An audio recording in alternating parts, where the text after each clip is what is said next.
Unshackled. From Incarceration to New Beginnings presents Loretta Jackson, who shares her journey of rebuilding life after incarceration for Chapter 14, Building a New Life. Hello, I'm Loretta Jackson.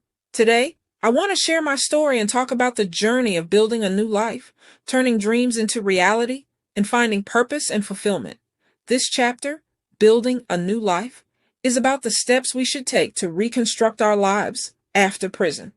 It's about finding the courage to dream again, or for some of you, dreaming for the first time, and taking concrete steps to achieve those dreams.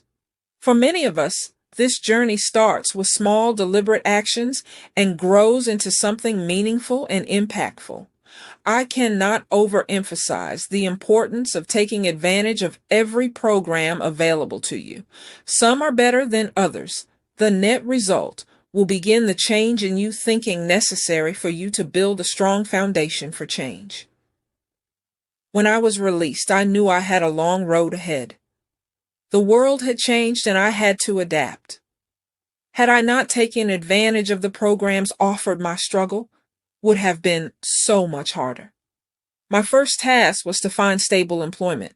Reconnecting with my family and establishing a new routine were all part of my journey.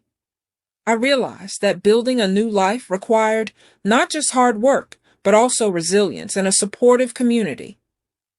This chapter, Building a New Life, shares stories of individuals who, like me, have successfully built new lives after incarceration.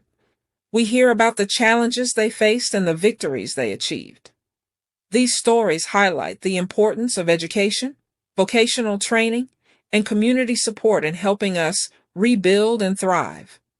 For me, one of the most significant steps was joining a rehabilitation program that focused on both physical and mental well-being. Through counseling, fitness training, and vocational workshops, I found the tools I needed to rebuild my life. It wasn't just about staying out of trouble. It was about becoming the best version of myself. There really are programs and people who care. We just have to take the first step to get help. This chapter isn't just about overcoming obstacles. It's about accepting the challenge to change your lifestyle, change the way you think, and choose to not return to the behavior that got you incarcerated in the first place. Success is not automatic. It requires hard work, faith, and courage to change. It doesn't just come on its own. It has to be earned. Through determination, patience, and seeking help from the programs available, you can succeed. I am an example of success. Am I perfect? No way, but I refuse to accept failure. My hope is that you will explore these inspiring stories of rebuilding and renewal. Thank you for watching. Remember, transformation is possible. Stay inspired, and we'll see you in the next chapter.